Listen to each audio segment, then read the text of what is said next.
This is the Australian stock market closing report for Thursday the 5th of May 2016. Following 2 days of large trading range market volatility, investors were cautious in today's session.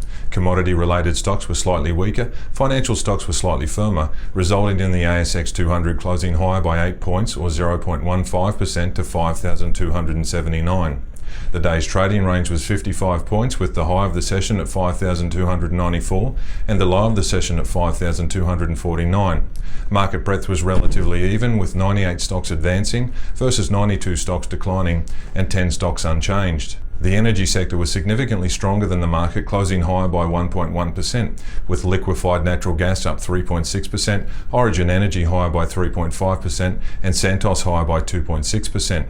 The industrial sector also demonstrated strength, closing up 0.9%, with Cleanaway Waste higher by 3.2%, Corp Group up 2.5%, and ALS up 2.2%. The financial sector was up in today's session by 0.66% due to sentiment firming within the sector related to NAB lifting its first half cash earnings by 6.5%. The big four banks all closed in positive territory, with ANZ higher by 1.8%, Commonwealth Bank up 0.3%, National Australia Bank higher by 2%, and Westpac higher by 0.6%. The healthcare sector demonstrated significant weakness relative to the overall market, closing down 1.2%, with Australian pharma industries down by 4.4%, Mesoblast lower by 2.3%, and Regis Healthcare lower by 2.3%.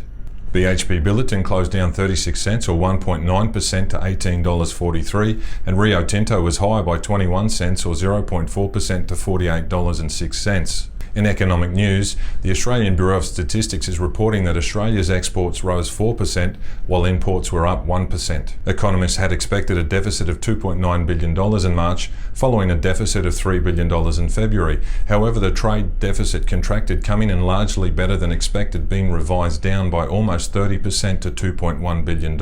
Another report from the Australian Bureau of Statistics indicated that retail spending rose 0.4% in March, beating market forecasts of a 0.3% rise.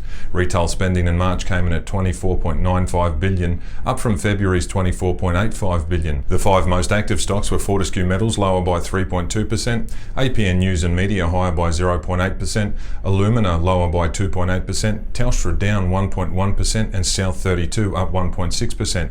The five best performers were Covermore up 18%, Macmillan Shakespeare higher by 8%, Super Retail Group up 7.4%, Cyber Resources higher by 6.4%, and Crown up 4.9%. The five worst performers were Star Entertainment down 5.1%, Australian Pharma Industries down 4.4%, Henderson Group down 4.3%, Whitehaven Coal down 3.6%, and Western Areas down 3.5%. The Australian dollar is marginally higher by 0.35% to 74.82 US cents. Spot gold is currently higher by 0.3% to $1,278 US, and crude oil has recovered in the Asian session, currently higher by 3.4% or $1.49 to 45.27 US. This has been the Australian stock market closing report for Thursday the 5th of May 2016, and I've been your host, Aaron First. I'll see you again next time.